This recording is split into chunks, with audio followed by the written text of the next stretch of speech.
कहते हैं ना, बुरे का अंत बुरा। आखिरकार श्रीलंका ने बहुत हिम्मत दिखाई और इस हिम्मत के बल पर चीन के जहाजों को घेर लिया, जिसे दुनिया ये मानती है कि चीन का उपनिवेश लगभग बन चुका है श्रीलंका। उसमें आखिर ये ताकत कहां से आई कि चीन का विरोध करने के लिए अब किसी भी हद तक जाने को श्रीलंका तैयार है? क्या ये भारत और अमेरिका का खेल है? जानेंगे श्रीलंका ने ऐसा कैसे कर दिया। तो वहीं दूसरी तरफ रूस चीन बहुत ही बुरी तरीके से फंस गए हैं और दोनों को चाहिए भारत का सहारा। क्या ऐसे हालात में भारत करेगा मदद जहां चीन के साथ सीमा पर भिड़ंत की हो रही है तैयारी? जानेंगे इन खबरों को विस्तार से। इस वक्त चीन अपनी ही बनाई हुई दवाई को चख रहा है। आपको याद होगा चीन का ये दांव सबसे ज्यादा उल्टा पड़ा। दरअसल वुहान से जिसकी शुरुआत हुई, ये कोई एक्सीडेंट नहीं था कि वुहान लैब से अचानक से टूट गई और चीजें बाहर निकलकर दुनिया भर में फैलने लगी। इस महामारी को फैलाने के पीछे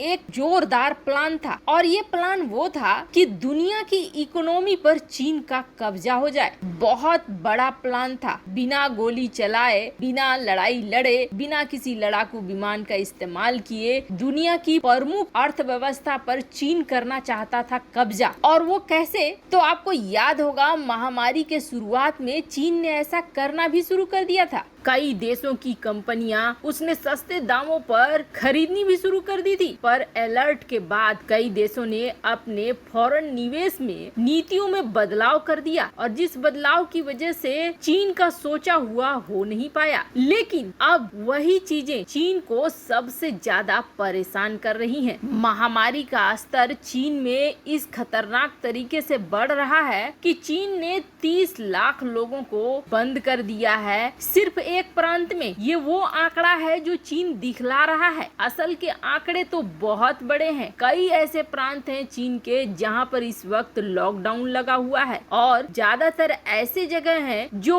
औद्योगिक रूप से बहुत ही ज्यादा महत्वपूर्ण है। पर अब सवाल ये उठ रहा है कि आखिर चीन ने तो बड़े पैमाने पर टीकाकरण करवाया था, फिर ऐसा क्यों हो रहा है? तो सही जवाब ये है कि ये ऐसा इसलिए हो रहा है क्योंकि चीन ने अपने देश में भी जो टीकाकरण के लिए इस्तेमाल किया है वो उच्च क्वालिटी के नहीं है, बिल्कुल बेकार है। इसलिए 2 के बाद तीसरी डोज लगाने के बाद भी कोई असर खास देखने को नहीं मिल रहा है। चीन में जहां हाहाकार मचा हुआ है तो चीन को चाहिए भारत से मदद। अब कौन सी मदद चाहिए उसके बारे में बात करेंगे, लेकिन उससे पहले ये जान लीजिए कि रूस में भी हालत बहुत खराब है। रूस में भी प्रतिदिन जो आंकड़े आ रहे हैं महामारी की वजह से वो काफी बड़े आंकड़े आ रहे हैं और रूस को जल्द से जल्द भारत में बनी स्पुतनिक के वो डोजेज चाहिए जो भारत में है। वैसे आपको बता दें भारत ने रूस की मदद करनी भी शुरू कर दी है और उन डोज को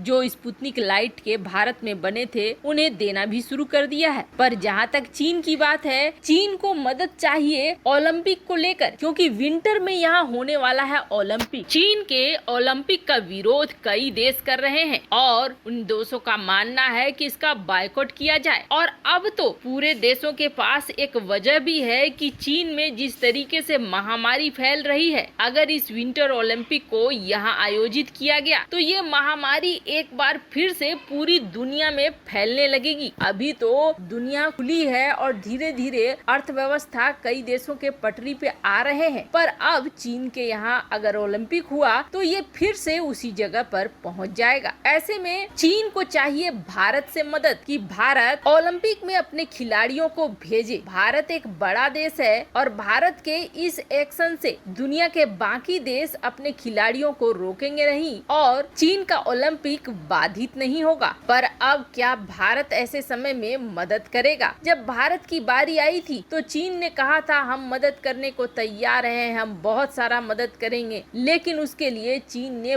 बहुत दुगनी दुगनी तिगुनी कीमत मांगी थी और भारत ने भी मजबूरी में वो कीमत चुकाई थी। ऐसे में अब भारत के पास मौका है कि भारत इस देश से कैसे निपटता है। रूस तो भारत का दोस्त है। भारत में महामारी के वक्त रूस ने भी बहुत मदद की थी और सबसे पहली मदद रूस से ही आई थी, तो रूस को तो मदद करना बनता है और भारत ने वो मदद शुरू भी कर दी है। खैर, जहाँ यहाँ चीन की क्लास लगी हुई है, तो वहीं दूसरी तरफ श्रीलंका में जिस तरीके से चीन ने हम्बनटोटा पोर्ट पर कब्जा किया और कब्जा के बाद श्रीलंका की गलियों में घूमने लगे चीन के वो लोग जो चीनी वर्दी पहने हुए थे। मतलब कि श्रीलंका के आम लोगों को ये साफ लगने लगा कि श्रीलंका अब उपनिवेश बन गया है, गुलाम बन गया है चीन का। लोग डरने लगे चीन के उपस्थिति से। हालांकि इसके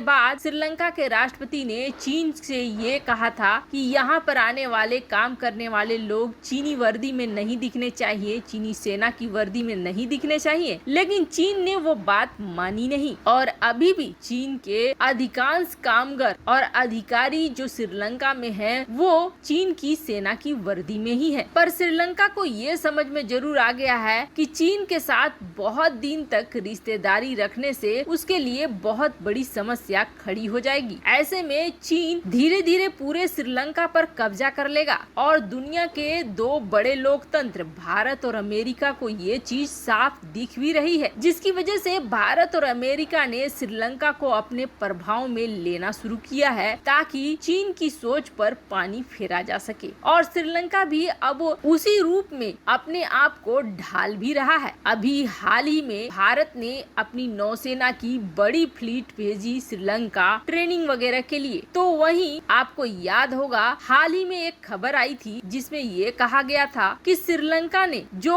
उर्वरक फर्टिलाइजर मंगवाए थे चीन से अपने देश में खेती के लिए इस्तेमाल करने के लिए, उसमें मिले इस तरह के रसायन जो खेती को और बंजर कर देंगे, जिसकी वजह से श्रीलंका ने उन उर्वरकों को कैंसिल कर दिया और बैन भी कर दिया कि अब हम चीन से नहीं लेंगे ये उर्वरक और उसकी जगह भारत से लेंगे। इसके लिए आगे भी बढ़ गया श्रीलंका। पर चीन की ठेठगिरी देखिए, चीन ने अपने उर्वरकों से भरे हुए जहाज भेज दिए श्रीलंका। मतलब ये हो गई दादागिरी कि आपको लेना ही पड़ेगा। पर श्रीलंका ने भी इस बार दम दिखाया और श्रीलंका ने उन जहाजों को जल क्षेत्र के अंदर आने ही नहीं दिया, उन्हें रोक दिया और कहा हमने पहले ही कहा है कि हम नहीं लेंगे, फिर इसे भेजने का कोई मतलब नहीं बनता है। हम ये लेकर अपनी जमीनों को बर्बाद नहीं करेंगे। वैसे आपको बता दें, चीन श्रीलंका की अर्थव्यवस्था को और तबाह कर रहा है और श्रीलंका इस बात को अच्छे से समझ भी रहा है। श्रीलंका इस वक्त आर्थिक तौर पर